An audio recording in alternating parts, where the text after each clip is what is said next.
soo dhawaad saaxiibayaal casharka aynu maanta bilaabi doono waa cashar bilow ilaa dhammaada weliba luqadda ingiliishka oo qaybta dhexe ah. waxaan doonayaa marka casharkani wuxuu noqon doonaa casharka kugu saameynta badan ee weligaad ka heli doonto internetka ee qof Soomaaliya dhigayo maadaama waqti badan aan geliyey. waxaan rajeynayaa casharada intaas saas oo dhan waqti loo geliyo inta badan waa kuwa la iibsado ama lacagaha lagu bixiyo. waxaan markaa aaminsanahay casharkan haddii aad dhegaysato bilow ilaa dhammaad inuu ku anfici doono, weliba luqadda ilaa heer aad gaari karto inaad fahanto luqadda basiskeda ilaa asaaskeeda ilaa heer dhexe inaad luqadda ingiriiska fahmi doonto, qaabka uu dhaco iyo qaabka uu shaqeeyo, sida luqadda ingiriiska loo barto, sida loo dhiso sentenceska, sida loo barto ereyada, weliba sida writingka iyo readingka iyo listeningka iyo speakingka. marka dhowr qaybood baan u qaybeynaa, 3 qaybood baan marka hore u qaybeynaa. qaybta koowaad waxaan ku qaadan doonaa qaybta loo yaqaano vocabulary ama weedhiska oo inta badan ah the basiska ama aasaaska luqad walba. haddii aanad kelmadda garanhaynin ma dhisi kartid, ingiriis kuma hadli kartid ama luqadba kuma hadli kartid. marka si aad ingiriis fiican u barato waa inaad taqaano vocabulary wanaagsan oo ilaa heer ah, aad xidhin karto waa inaad taqaano. tusaale iminka biyaha waan cabnaa, haddaanad biyaha garanayn, cabitaankan aanad garanahaynin, sidaad markaa odhan kartaa biyaha waan cabaa, Soomaali ahaan saasoo kale hadday noqoto. waayahay marka waxaynu bilaabi doonaa, si toos aynu u bilaabi doonaa. marka qaybteena koowaad waxaan ku baran doonaa vocabulary-ga. qaybta labaad waxaan ku baran doonaa writing iyo reading oo wada socda. qaybta saddexaad waxaan ku baran doonaa listening and speaking oo wada socda. saas markaa aan u qaybin doonaa. marka qaybteena koowaad waxaan ku qaadanaynaa part 1 vocabulary and vocabulary mastery. qaybtan waa qayb aan doonayno inaan ku barano vocabulary-ga iyo ereyada iyo asaaska waa. vocabulary-gu waa the foundation of your English, but it's not about the memorizing a random words. inta badan vocabulary-gu kuma qurux badna ama ma ahan inaad intaad ereyo maalinba dhowr erey aad meel ka keento dabeetana aad xifdido. tusaale maanta waxaad soo baratay oo kale go baad soo barto tusaale ahaan. go markaanad go aad xifdido ood tiraahdo go waan xifdiyay, taas luqad maahan, barasho maantaas. laakiin waa inaad taqaan how to use it. It's about learning how to use the right words in the right situations. inaad taqaano kelmadda saxda iyo waqtiga saxda ah la isticmaalayo inaad taqaano weeye. marka vocabulary-gu wuxuu kaa caawinayaa hadalkii. waxaan markaa soo qaadan doonaa the daily use wordska, ereyada maalin walba la isticmaalo in real life-ka, nolosha caadiga la isticmaalayo, ereyada maalin walba la isticmaalayo ayaan soo qaadan doonaa. marka topicska aan ka hadli doono ama aan ka farkarin doono waxaa ugu horeyn doona word families, waxaa ku xigi doona phrasal verbs, waxaa ku xigi doona allocations and collocations, waxaa ku xigi doona the topic based vocabulary. kuwan ayaa ah biiska ama aas-aaska vocabulary-ga inaad barato. marka si faahfaahsan baynu u qaadan doonaa. marka waxaan sameynayaa qaybta koowaad baan ka hadli doonaa. qaybteena koowaad oo la yaqaano what is the word family. word family-gu muxuu yahay marka? waan isla fahan muxuu yahay word family-gu. word family-gu waxa lagu leeyahay waa word is a group of words that come from same root. They may have different forms such as let us speak. hadda aynu soo qaadana baan hadda soo qaadano let us speak decide. inta badan word family-gu waa kelmad keliya kusoo bilaabmaysa hal meel oo micno keliya leh, balse ingiriiska hadba halkay joogto micno uu sameynayo. oo marka ay verb tahay iyo marka ay noun tahay iyo marka ay adjective tahay iyo marka ay adverb tahay, micno kala duwan iyo goobo kala duwan iyo si kala duwan bay u qormaysaa. tusaale iminka haddaan soo qaadano ereyga decide, go-aan qaadasho oo ah macnaheedu tahay go-aan qaadasho. haddaynu soo qaadano markay noun tahay, thing tahay ama wax ay tahay, ay noun tahay, magac markay tahay waa decision way. decision waa go-aan marka waa noun. decision marka meel ku qoran tahay waa noun. make a decision baa lagu odhanayaa, samee go-aan. ficilkii waa make, decisionkii marka waa noun. marka decision waa noun, waa magac weeye. verb markay noqonayso ama action ficilkii markay noqonaysona waxay noqonaysaa decide, go-aan, go-aanso, go-aami. decide bay noqonaysaa go-aami. way kala duwan yihiin qoraal say hadda qorooyin xataa ku dhawaaqis way kala duwan yihiin. waayahay adjective bay noqotay, waa sifo. description waxbaa la sifeynayaa. decisive baa la yidhi. marka ومد مركا قان له oo kale noqonaysa waa sifo she is a decisive leader oo kale oran kara yani waxa weeye waa gabadh hogaamiye go'aan leh ah way adverb waa falkaab baa loo yaqaanaa af Soomaalihan falka ayuu kabaya ficilka ayuu kabaya how something happened waa sidee wax u dhaceen decisively waa la odhanaya markaa decisively waa la odhanaya markaa yani si go'aan leh bay noqonaysaa marka feebkii bay markaa kabaysaa si faahfaahsan oo mataqaanaa tusaalahan baan xagga dambe ku siin doonaa balse wir family waa taasoo kale imika eriga desire bay ka timid wax walba oo feebkiya decision decide decisively intoo maxay marka waa wir family dhammaantood talan hal meel bay ka yimaadaan tusaale marka qoyska marka aynu ka hadlayno qoysku hal meel bay kasoo bilaabmaan oo la yaqaano parent hooyo aabo ay kasoo bilaabmaan waalid bay kasoo bilaabmaan hablaha iyo nimada ay dhalaana waa kuwa iyagu kasoo farcama saas uma la mid tahay oo erigaasi erin macno badan buu yeelanayaa marka way macnihiisu waayahay marka wax loo yaqaana maxay wir family tusaale aan siinaya marka halkan waa example tusaale halkan noo yaala let's say baan waxaynu soo qaadano our root word today is the desired eriga aynu soo qaadana maanta ama rootkeenu wuxuu noqonayaa desired which means to make a choice or do something in wax nu go'aansano ama wax nu qaadano ama go'aanaynu yeelano macnihiisu weeye desired macnihiisu waa maxay waa go'aan qaadasho ama go'aan ama inaad doorato waxaad doorato ku dhaqaaqdo weeye go'aan markay form ka tahay waxa la odhanayaa marka waa yani verb iyo noun iyo adjective iyo adverb kaliya weird marka tahana waa desired decision decisive iyo decisively haddaba markay verb ka tahay aan eegno markay verb ka tahay waa desired tusaale ahaan I need to decide what to wear waxaan doonayaa inaan go'aansado waxaan xidhan lahaa weeye verb I need to decide what to wear what to wear macna I need to decide what to wear waxaan doonayaa inaan go'aansado waxaan xidhan lahaa way markay noun tahay ay decision tahay waxaan odhanayaa that was a difficult decision kaas wuxuu ahaa go'aan adag that was a difficult decision and hadda decision halkaa waxaa ku jirta waa magac weeye maaha feebyadu hadda waa magac weeye adjective markay tahay sifo taho wax la sifeynayana she is a decisive leader baa la odhanayaa waa gabadh go'aan leh ama waa hogaamiye go'aan leh yacni leaderkaasi adjective ama sifadu inta badan waxay qeexdaa ama ay sharaxdaa ama ay express garaysaa magaca sida leader oo kale marka leader inay tahay oo gabadhaas hogaamiye tahay oo weli noocma decisive ah gabadh go'aan leh inay tahay weli bay sheegaysaa hadda imika waa la odhan karaa she is a leader waa la odhan karaa she is a leader waa la odhan karaa waa kelmad buuxdo caadi weye waa hogaamiye waa la odhan karaa balse waa la sii adkeeyey waxa la yidhi she is a decisive leader waa gabadh go'aan leh waa hogaamiye go'aan leh weeye marka decisive markaa noo sheegaysaa inay go'aan leedahay adafay markay timaado oo decisively ay noo ahayd falkaab bay noo ahayd falkaab markay noo ahayd falkaabkii muxuu kaba marka falka ayuu kabaya ficilka ayuu kabaya marka ficilkaasi waxuu noqonayaa he acted decisively in the crisis yani xilliyadii crisiska ama dagaalada ama colaadaha ama ay xaaladaha xumi ay jireen he acted wuxuu yani u matelay he acted wuxuu yani u jilay he acted wuxuu sameeyey decisively in the crisis xilligii si go'aan leh marka acted bay hadda ka hadlaysaa oo yani sida wuxuu sameeyey waxa weeye si decisively si go'aan qaadasho leh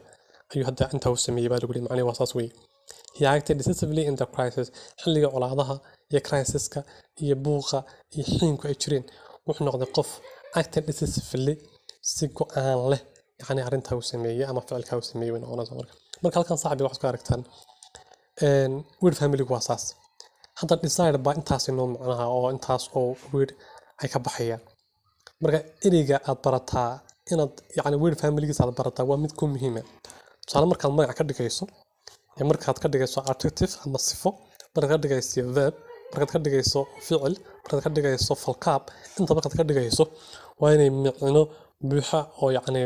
ay maaragtay si ay kugu sameeyaan waa inaad taqaano ereyada markaa ka baxaya ama sida ay u qormi doonaan ama sida ay yihiin ereyo way jiraan ay isku mid yihiin adjective iyo adverbka midaan adverb lahayna way jiraan midaan adjective lahayna way jiraan balse badanaa way leeyihiin halkaas waxa weeye waa word family-gii word family markaa elaboration baan kor samaynayo waa sir sharaxaynaa markaa sharaxaadu wax noqonaysaa as you can see sad arkaysaan all these words come from the same root erayadan oo dhani hadda aynu soo qaadanay dhammaantood waxay ka yimaadeen maxay hal root oo loo yaqaano decide marka taasaa la odhanaya word family same root as you see all these words come from same root so decide oo kala the verb is action ficilku waa midka la sameynayo ama actionka ficilka la sameynayo the noun is the name of the action magacuna waxa weeye nounkuna waa magaca actionka ama ficilka adjective waa describe something or someone waxay sharaxdaa ama ay maaragtay wax ka sheegtaa wax ama magac ama qof ama wax inta badan oo magac ah wax ka sheegtaa arday markay tahay tell us how the action happened waxay noo sheegtaa sida uu ficilkaas u dhacay ayay noo sheegaysaa how the action happens wakaas arfaabku inta wuxuu noo sheegay maxay sida actionkaas u dhacay marka saaxiibayaal hadda halka waxaad ka dheregtay ma filayaa taas si fiican yani aad la socoteen word family ku xiye kelmadda word family marka aynu qorno maxaa ka farqami kara nounkeeda verbkeeda adjectivekeeda iyo adverbkeeda waxaan ka soo gudubno way word family baa wili noo soo socdo waxaan ka wadaa sorry wax noo socda qaybtiina koowaad vocabulary-ga qaybta waxaan ku qaadan doonaa phrasal verbka ku qaadan doonaa phrasal verbka inta badan maxay phrasal verbka is a verb combined with preposition or adverb inta badan prepositionku sorry waxaan ka wadaa phrasal verbku waa ficil lagu daray ama lagu weheliyey preposition meeleeye ama verb ama adverb ama falkaab lagu weheliyey waa la isku daray marka la isku daray macna kala gaaray sameynaya tusaalahaan imika up out in off iyo wixii kala lamid ayaa verbka lagu daraya ficilka waa lagu daraya idana maxay sameeyay that changes the meaning of the original verb verbkii aynu naqaanay macnihiisa way bedelayaan marka macna kala gaaray sameynayaan waxay bedeleen original verb the meaning of the original verb macnihii verbkii ama ficilkii uu lahaa asalkiisii hore ayay bedeleen marka tusaale turn sado khusadon tu aqram turn ama turn inta badan art waa sahlan turn balonaya waa rotate waa to rotate inaad wareegto laakiin turn off hadii lagu yiraahdo to stop something way inaad wax joojiso inta badan waxa la yiraahdaa leerka oo kale turn off the light balonaya ama taqana dimi leerka turn off inaad wax la joojiyo ama leerka la dimiyo kale binoqonays marka macnihii wuu isbedel hadda turn kaliya markay ahayd to rotate bay ahayd in la wareego ma la wareejiyo waxaas laakiin marka turn off la yiraahdo waxay noqonaysaa to stop something in wax la joojiyo wixii la dimiyo ama la baqtiyo ayay noqonaysaa marka taas kaas loo yaqaan phrasal verbs marka waa most communicated parts of English learning luqadda Ingiriis markaad baranayso waa meelaha ugu xooggan ama ugu adag ee qofku bartay kamid because of area taqaanay ayaa macnihiisa isbedelaya oo noqonaya macno kale imika make baa taqaanay up ma lagu daraya make ma kor sameyn bay ahayd make up bay noqotay make tii macnaha ku taqaana ma noqonaysa macno kale ay yeelanaysaa marka imika waa sida hadda halkan oo kale turn ma taqaanay to rotate bay ahayd in la wareego ama la wareejiyo wax doonta ma noqoto laakiin off baa lagu daray marka lagu daray macno dhan isbedeli qofka markaa turn bartaa ay rotate bartaa imaanada dambe arka turn off arka meel kale ku arka badana wax laga yaabaa inuu u qaato inay ahayd turn off laakiin maahan totally waa ka duwan yahay macnahaas waxa loo yaqaanaa maxay phrasal verb ba kuwa loo yaqaan marka phrasal verb ko saaxiib waa kuwa waan badin karnaa casharo badan oo phrasal verb ku saabsan balse maadaama aan dhigano un cashar muhiim ah oo yani aan igu tusaaleynayo si gaar ah baynu cashar uga qaadan doonaa isagoo keliya marka kaas ayaa loo yaqaanaa phrasal verbs marka macnihiisu waa maxay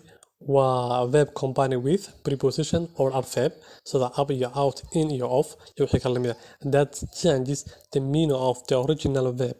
tusaale ahaan turn to rotate bay ahayd original meaning kaasuu ahaa turn off baa lagu daray to stop something bay noqotay sida leerka oo kale. waayahay waayahay marka taasina waa taa. waxaynu markaa u gudbaynaa qaybta loo yaqaano collocations. collocations laga yaabaa markii kugu horreysay aad maqashayna tahay. collocationska markii kugu horreysay aad maqashayna tahay laga yaabaa. laakiin inta badan collocation waa erayo aad iyo aad muhiim ah luqadda Ingiriisiga lagu barto oo qofku muhiim tahay inuu yaqaano. collocations waxa loo yaqaano inta badan waa maxay? are words waxa weeye waa erayo that go naturally together in English. waa erayo isla shaqeeya macna sameeya oo isku xiran oo aan la kala saari karin. yacni waa la kala saari karaa laakiin marka la isku daro macno kale oo gaar ah ayay sameeyaan. native speakers use them without thinking and using them correctly. marka collocationisku waa muhiim dadkuna inta badan yacni waa qasab inay bartaan. marka native speakers use them without thinking and using them correctly makes your English sounding more natural and fluent. inta badan dadka speakerska ama luqadaha u dhashay way ku hadlaan mid iyaga yacni aad iyo inta badan saameyn ugu yeelata weeyaan oo ay mataqaanaa marka inta badan aan dhibin bayaga ma dhibaan kama fikiraan inta badan laakiin way sameeyaan iska sameeyaan. tusaale imika wax noogu filan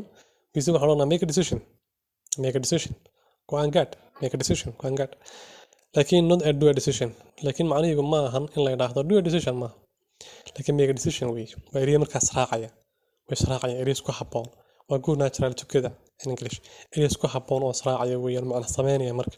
laakiin haddaad tala do a decision tiraahdo macnaha waa sameynayso dadku waa yara fahmaya laakiin not in English not well English Ingiriis fiican ma qof hadduu yidhaahdo do a decision qofku waxaad ka wado waa la fahmaya laakiin Ingiriis wanaagsan ma waaye. waxaan leenahay markaa we say make a decision go and get oo kale waa eriya israacaya make iyo decision ka israacay labada marka hore macno gaaray lahaayeen. make-na macno gaaray decision macno gaaray leh sax hada soo sheegay make waa sameyn decision waa go'aan isku dar labadii go'aan gaar bay noqonaysaa ama go'aan samee taas kale noqonaysaa marka marka waa kaas la yaqaan ma collocation waa eriyo la isku xiran oo macna sameynaya. tusaale imika wax ka sii mid example have a shower يعني soo maydho oo kale have a shower. do homework shaqada guriga qabo. have a lunch soo qadee ama qadayn have a lunch ama qadee. have a shower do homework have a lunch saas oo kale way eriyo noocaas ka soo raaca. imika have na macna gaar ah leedahay lunch macna gaar ah leedahay have macna gaar ah leedahay shower macna gaar ah leedahay do macna gaar ah leedahay home macna gaar ah leedahay work waxay leedahay macna gaar balse marka la isku qabto macnaha ka tan sameeynaya dhan kale ay sameeynaya do homework have a shower marka way badiyihiin kuwana laakiin waxaan ku tusanayaa tusaalayaal waayahay. markaas oo la yaqaan maxay collocations. saaxiib ya qaybtina labaad waxaan ku soo qaadan doonaa wax loo yaqaan writing skill. qaybtii vocabulary-gan hadda soo dhamaystirnay waxaan doonayaa writing skill hadda inaan isleegno topics to cover mawduucyadan doonayna ka hadal waxaa kamid sentence structure sentence qaabka uu dhismo iyo dhismihiisa. laba paragraph writing in la qoro ama qorno paragraph.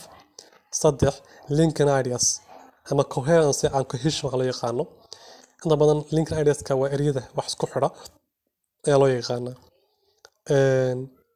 kuwan ayaynu iyagana chapterkan labaad qaybtan labaad aynu ku eegi doonaa weliba qaybteeda koobaad writing skill waxaynu ku eegi doonaa sentence structure and paragraph writing and linking ideas. saddexdan ayaynu ku eegi doonaa marka waaye. sentence structure markaanu leenahay sentence qaabka iyo structure-ka uu yeesho. sentence muxuu yahay? It's a group of words waa erayo that express a complete idea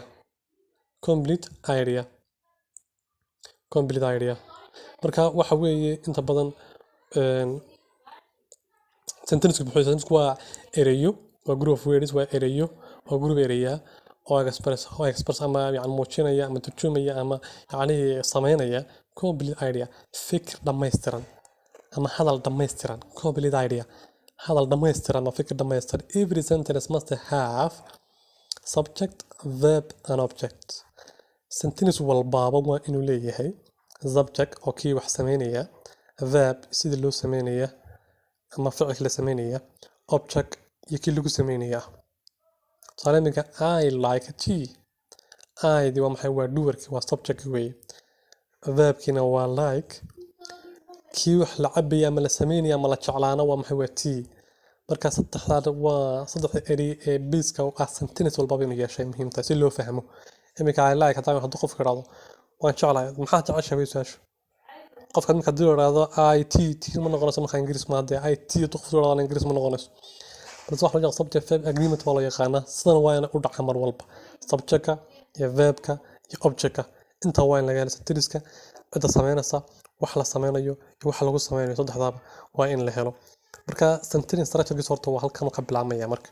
sentence structure-kiisa maxay waa inta waa in taqaano markaad wax qorayso ama wax sameynayso writing ka sameynayso horta waa in ka bilowdo halkaas oo kale soo wax u dhacayaan waa in taqaano marka taas waxay ka caawinaysaa inaad Ingiriiskii fahanto ama luqadda aad fahanto oo aad maaragtay keento biiska hore ee luqadda inaad keento biiska hore luqadda inaad keento way marka waan dhaafeynaa waxaynu eegaynaa marka types of sentences types of sentence-ka qaybihiisa waxaan markaanu eegaynaa types of sentence-da qaybahooda yani sentence-ka qaybihiisa dhowr nooc baa marka sentence-ka loo qaybiyaa dhowr nooc buu leeyahay mid waxa loo yaqaanaa simple sentence oo ah kaas waa one idea hal fikir buu wadaa waana hal hadal waana hal marka ujeedo mid waxa loo yaqaanaa compound sentence waxa weeye waa mid kan two idea laba fikir ama laba hadal bal isku daraya joined with and but or iyadoo la isticmaalayo ama ay isku xirayaan with and but or ereyadaas markaa maaragtay la isticmaalaya marka kaas waxa la yiraahdaa compound sentence wala yaqaan waxa jira complex sentence baa jira complex sentence kana waa one main idea plus one extra idea using because although and when tusaalayaal complex sentence marka la isticmaalayana waa hal fikir ama hal hadal ama hal idea oo lagu darayo mid kale oo dheeraad ah one extra idea mid kale oo dheeraad iyadoo la isticmaalo marka sababtoo ah walow iyo when marka kaas loo yaqaan complex sentence marka saddexdan ayaa loo qaybiyaa qaybaha sentence-ka simple sentence compound sentence complex sentence saddexaas weeye mid hal hadal kaliya wada ama hal fikir ama hal ujeedo kaliya wada midna laba ayuu wadaa iyadoo ereyada la isticmaalayo midna laba iyo wax ka badan buu wadaa iyadoo la isticmaalayo maxay because iyo although iyo when intaas ayaa markaa types of sentence ah waaye hadal mid baan u eegaynaa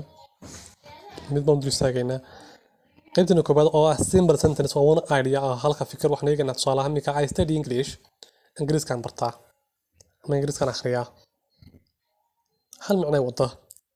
waana subject iyo verb iyo object kaliya macnaheedu yani wax kale oo dheeraad ma jiro ka wax loo yaqaan markaa maxay